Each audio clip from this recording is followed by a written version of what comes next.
welcome back to the show. We're going to talk about the WWW, the series of tubes known as the Internet. Yeah, absolutely. Our guest today is considered one of the grandfathers of the Internet in Canada. Godfathers? Did I say grand? Sorry. Oh, I made him mad already. You don't want to get this guy mad, let me tell you. He helped usher in connectivity in Canada and also was the man who oversaw the creation and the management of the .ca domain registry system in our country as well. John Demco joins us. How are you, John? JohnDemco.ca. Do you own it? I do have that domain. It would be weird if you didn't. Maybe you can explain what you did in forming .ca.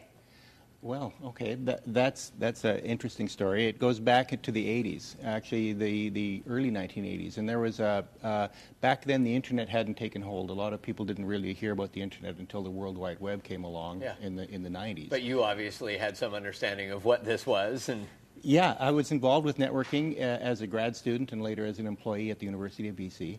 And there was back then, it was kind of an era where there was networking going on, but a lot of it wasn't Internet-style networking. So there was this huge number of networks that were being developed around the world. There were literally hundreds of them, and a lot of them were purpose-built. So the high-energy physicists had their own network called HEPNet. The energy people had a network called ESNet. The computing center people had another network called BitNet. Wow. And on and on and on. So everybody was just following their own path for their own needs. That's right. And technically speaking, a lot of these networks weren't compatible. They used these communications protocols. So in fact, it was difficult sometimes for a computer scientist in one building at UBC to send email to a physicist in another building at UBC because they were on different networks. I see. So you see the idea there, yeah. But the application to that point was just, it was all over the map. Yeah, that's right. And you know, there's nothing wrong with having an environment like that initially because you need to try out lots of different things. And I guess nobody would have had the foresight, except for maybe a few chosen people, that it was going to explode into what it was. What was going through your mind in the early stages when you got involved with this? Were you seeing how far this could go if people did it the right way? Is that why we got involved? I don't know if I'm particularly visionary about those kinds of things, but I was interested in names and naming. That was some of the research that I was doing, and I saw an opportunity to have naming be a common naming scheme be one way to start to pull these disparate networks together. And there was a sort of there was a name scheme called the domain name system, which had just been really invented. Although hierarchical naming is not a new concept, but this technology was invented by a fellow named Paul Makapetritz in the early 80s. And I saw it as maybe a good lowest common denominator to start to tie these different networks together. These networks together. Are you surprised? I mean, as you watch things develop, and you oversaw the .ca domain registry system for many years in Canada, were you surprised how the Internet developed and how the sort of final, the final version ended up as you went along? Yeah, interesting. But final version? Yeah, that's. Is there? I was going to say probably the wrong term. It's not even close yet. But. Well, yeah, I think it will be successful when it finally disappears from our consciousness. It kind of recedes into the background, and it's everywhere. And right. we haven't got there yet. I think we're seeing that in kids now. So there's something that they know about. Now, .com, was that the first domain that there was? There were a handful of top-level domain names that were created at about the same time. .com was one of them. There was .edu for educational, .gov for government, and .mil for military, and a few others like that. But, when did .ca come into your mind and what you oversaw in bringing Canada into it? I was thinking about the domain name system since the mid-1980s, and I saw that there were a few countries that were starting to register country code domains. Actually, not countries were registering them, individuals within countries. were sort of taking an initiative to do something, and I saw an opportunity to get something started in Canada. So I've actually I got an email from the person who managed this little database of top-level domain names agreeing to delegate .ca to me, and that happened in May of 1987. Okay, we have to Which get is a whole to, ball of fish. Let's fast forward from the 80s to 2008 and what you're doing with something called .tel. What is .tel?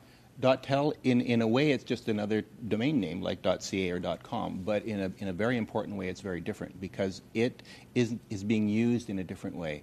It's a way for you being an individual or a business to register a .tel domain name like FionaForbes.tel, Michael Eckford.tel, johndemco.tel or webnames.tel, something like that, and then associate contact information with that domain name, and then it will be that somebody can use that .tel name in the place of your phone number or your email address. They'll be able to enter your .tel name into a browser or into their smartphone and get back the contact information. So instead of giving them my cell number, my office email, my work email, I would just say FionaForbes.tel. That's right. And you'd be able to control what information you make available to individual others. But so you could say, I would like my work telephone number to be available to the public. Like the privacy settings on Facebook, so that you can let people see certain parts of your information. Is this what you're referring to before, where you start seeing things melt into the background a little bit more, and it does become more streamlined in a way? It's an aspect of that. And one of the nice things about it is it is a new technology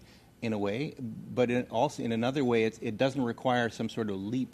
A sort of a minimum number of people to use it before it is effective. You can enter the .tel name into a browser right now, for example. There are some that are registered, and you can see the contact information. So when you're talking about smartphones, I mean, literally on your phone, you have an app or a piece of software that would be part of your BlackBerry or your iPhone or whatever it is. That's right. And you type in that, and you'll get contact information, whatever that person chooses to share. Sure, that's right. And it'll probably be integrated into your contact manager at some point. I haven't seen versions of that yet. I have seen on the PC versions of that. That'll save people a lot of cutting and pasting. Absolutely. And you've received business cards from people. You must get them all the time. Yeah. And then you file it away, and then you say, I want to contact Joe, and you drag out the business card. Flip.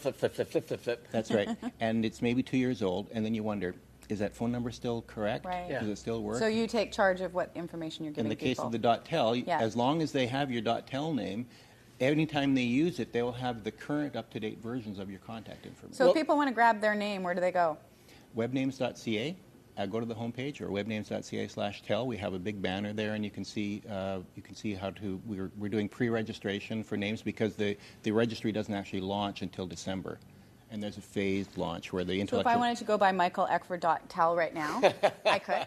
Who's it? Well, if you want people that are talking to me to contact you, no. I think you're on the wrong path. I think that's a really bad idea. You can pre-book it as a Christmas present. That's nice. You can give your .tel. I'm going to give you your .tel. That's why you're a good grandfather, I think. Thank you so much, John. You can go to webnames.ca to find out more information about .tel and the info that you can put out there so people can get in touch with you. And once again, don't take michaeleckford.tel because my friends will phone you.